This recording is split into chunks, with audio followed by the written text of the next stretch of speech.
Hey, it's Sean from the Commander's Brew. This is Isshin, Two Heavens is One, Neon Dynasty Commander. I'm going to talk you through how to brew this deck. I'm not going to give you a deck, I'm going to teach you the deck.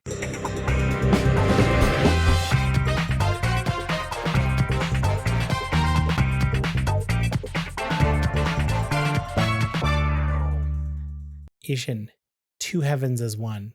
Let's get into it.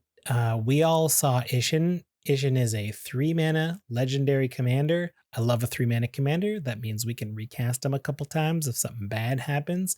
But we get double attack triggers on a permanent we control. One of the first things I like to think about when I'm brewing around a new commander is like, how are we going to ramp with this thing? And for Isshin, we're going to go with treasures. Captain Lannery Storm, every attack trigger, which will be doubled, brings us a treasure token. Not to mention Lannery Storm can become a very big attacker if she goes unblocked, just sacking a bunch of treasures to do a bunch of extra damage. I don't love that idea, but if it's going to win me the game, I'll do it. In a similar vein, Hoarding Ogre, we get 2 attack triggers. We get 2 rolls of the d20. I haven't done the math on it, but I think we're going to get like 3 treasures on average every time we attack with this thing. Fable of the Mirror Breaker, that new saga from Neon Dynasty, it's not a real Kiki-Jiki at the end because you have to pay to use the ability, so we can't go infinite, but that's not what it's in here for. The 2/2 little goblin we make does attack and make a treasure token, or with Isshin, 2 treasure tokens. And even without treasures, I love something like Aerial Surveyor. It comes from the new Commander Neon Dynasty set. 3 mana is decent for a vehicle, but we get double the attack triggers to search up 2 planes and put them into the battlefield tapped. I should point out that each one resolves in order. So if the first one brings us up to the same amount of lands, the second one won't do anything. But we're a Mardu deck. We're going to be 2 lands behind somebody at all times. The easy first thing to go is just, what are the biggest, baddest creatures that have huge attack triggers? Because we can double those. Etali, Primal Storm, you don't get a much bigger attack trigger than this. We will now be exiling 2 cards from everybody and casting those spells for free. I want to do that. That is a massive turn. Grave Titan, not as huge as casting 4 or 5 free spells off your opponent's decks, but getting 4 zombies every attack is nothing to sneeze at. If we're running a deck full of huge heavy hitters, I think Ilharg is a must. Little double sneak attack, putting down 2 huge attackers. And those are indeed some very powerful moves, but that's not what I want to do with this deck. Frankly, I like to go a little bit off the beaten path anyway. I don't want to do the most obvious deck. I think that's where it is. But there's a subtle difference on Isshin's card, and that's that whenever a creature attacks from anybody, our permanents trigger twice. So I think we can get stuff that happens when our opponents attack. That means we can brew a defensive deck. So let's look into it. We can make our opponents pay for attacking in the form of life with Hissing Miasma. They gotta pay 2 life now for each creature attacking us. Revenge of Raisins. Revenge of Raisins is when you think you're buying a chocolate chip cookie, but it's an oatmeal raisin cookie. Revenge of Ravens is an enchantment that we get to double these triggers. Each opponent will lose 2 life, and we're going to gain 2 life per attacking creature. Not just losing life either. Stuff like Search the Premises, giving us 2 clues every time opponents attack us. Curse of Shallow Graves triggers twice, giving us 2 zombies when we attack that person. I think our opponents get 2 zombies out of it too, but I don't think that's a bad thing. Hold on to that thought, I'll get to that soon. And since it's really tough to attack us, I don't mind something like Trove of Temptation, right? Our opponents might not want to attack them, and whenever they don't want to do something, I want to make them do it. Not to mention, it goes in with the treasure theme because we get a treasure every turn anyway. I love it. And something like Marchesa's Degree is in economics. Something like Marchesa's Decree is going to give us the Monarch as well while we do it, and that opens up some interesting angles, doesn't it? The Monarchy, I mean, if we're looking to set up really prickly attack situations, why not get the Monarchy and really put our opponents in a tough position? Do they attack us and lose a ton of life? Or do they just let us keep the Monarchy? The Court series is incredible. All 3 of them, the white one, the black one, and the red one, do good things if we're not the Monarch, but they do incredible things if we are the Monarch. 4/4 Angels with Vigilance are great to get back the Monarchy if we need to. Forcing our opponents to potentially discard 2 cards or lose 6 life is massive. And 7 damage anywhere, that's a lot of damage. And a card like Thorn of the Black Rose is great for getting back the monarchy once it's established it. Having Death Touch, it's pretty tough to block. Token decks don't mind throwing away a token for that reason, but the Thorn gets in there pretty well. Let's go for the Queen Marchesa herself, which thankfully is down to like under $5 thanks to a reprint. Getting a 1/1 Death Touch Assassin with haste when we're not the Monarch is incredible.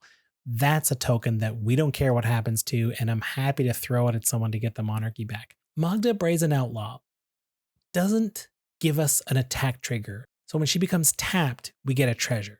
We don't get to double it.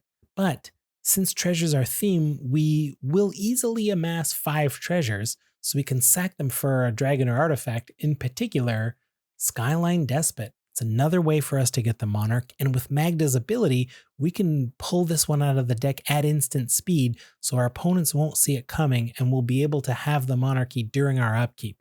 Excellent card. So obviously, if there's a Monarch theme running around, we want to protect the monarchy. Sometimes our opponents get these board states where it's really hard to attack into. It's really hard to get the monarchy back from them. But that's the beauty of this deck. We've got so many cards that just grant us the monarchy, we might not even have to attack to get it back. But there's another way to protect the monarchy: goading.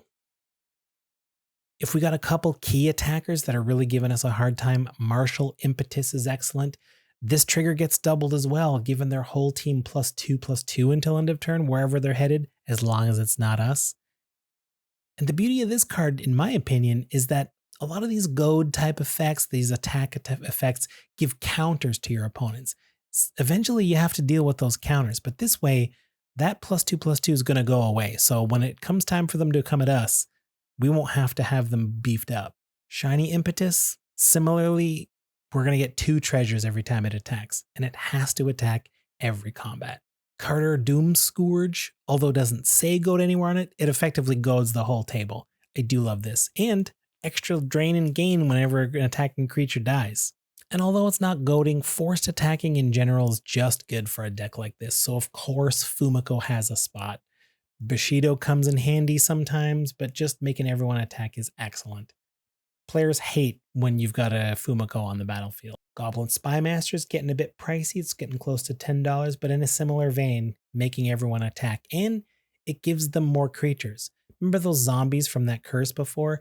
I don't mind our opponents having a few extra creatures lying around because we're making them attack and we're making them pay for attacking. And to go along with that theme, I love the new Iganjo Uprising card. We make a bunch of samurais with vigilance, menace, and haste. Our opponents also make some samurais just with vigilance, so most of our team's going to get through, and if we can goad them after that, all those extra samurais got to go somewhere besides us. Big fan of this card. Alliance of Arms is interesting. I don't know how likely you will get your opponents to pay the joined forces because, they're going to get the soldiers anyway, and they probably don't want more creatures if they know it's a liability to have a lot of creatures. But a card like Tempt with Vengeance, again, it's pricey. It's almost $10, but this is one of my favorite tempts because when you drop down, let's say 8 1/1 elementals, your opponent's got to think real hard whether or not it's worth making those just to block them this time or not. Ooh, this is a fun one. You're never supposed to be tempted by it. Never take the deal. But sometimes people take the deal. So have you noticed that most of our stuff is enchantment based? It makes sense, right? We want to play defensive, and so we want things that trigger when our opponents attack. That's probably going to be enchantments. So are we an Enchantress deck? I mean, let's run Mesa Enchantress. We're not exclusively enchantments, but we got enough of them that we're going to draw a lot of cards off of her. And then we got to make room for, again, Arcanum Weaver. Sacking enchantments to get some back from the graveyard. There's always going to be 1 or 2 that are like way better for us in a given situation. So if our opponents deal with one, sure, Gen's going to trade the one that you killed for one that doesn't work so well for us right now. And Hallowed Haunting's pretty good in this deck. Almost $10 though, but we will have 7 or more enchantments most of the time, and making those enormous spirits are a great way to close out a game. I mean, Plan A is making our opponents attack us and just chipping away with a bunch of drain that way, but swinging in with some 8/8 spirits, that's a nice way too. I haven't done a lot of talking about enchantments that damage creatures when they attack, because although that would be doubled as well, and that's nice, I don't want to make a habit of clearing the board of my opponent's creatures. What's the fun in goading everybody if they're all dead? One exception is the Power Stone Minefield. 2 damage to any attacking or blocking creature is pretty nice. So when we're goading everybody, this will destroy a lot of creatures through that 4 damage, because we're going to double it with Isshin, remember.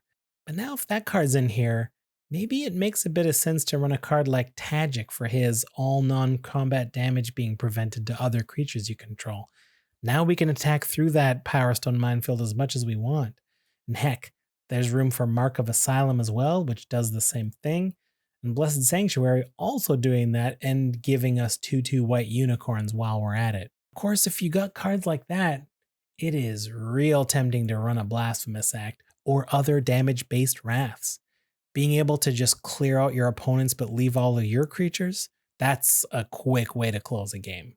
But I'm not going to lean into that. I mean, you see if there's a domino effect here. Once we add some cards of a certain type, that opens the door for other cards, which opens the door for other cards. We could keep going further, but I think the deck's pretty full as it is, and I like what we got going on. I don't want to add even more damage-based wraths, and I don't want to add all those extra creatures that benefit from it, that let you redirect the damage here or there, things like Brash Taunter. That's a whole deck on its own, and I've seen that deck a bunch. I don't want to brew that one today. But I do like this deck. I would like to put it together and play with it. And I don't think it's super expensive. I've highlighted a few of the cards that cost close to $10, but I think you could swap them out. But I did notice something interesting. You kind of got to be a Boros Millionaire to succeed. You know, cards like Gisela, Blade of Gold Knight, excellent card in a deck that wants to attack, but you got to pay about $10 for her. Same with Aurelia the War Leader, a must include in a heavy attacking deck, but again, $20, $25 is a high price tag. Iroas, God of Victory, same deal, and you're looking at a $15 to $20 price tag for this one. It's just too much, but I mean, if you want to run Boros and you want to have a powerful deck, you got to spend the money, I guess. I mean, that's the deck. It seems really fun, and as I said, I can't wait to play this one. I like watching my opponents suffer, giving them tough choices. I personally think this is a more interesting way to brew Isshin than just a bunch of heavy-hitting attackers. So let me know what you think in the comments. What kind of deck would you brew with Isshin? Well, thanks for watching, and thanks for being you. The world's a better place for it. See you next time.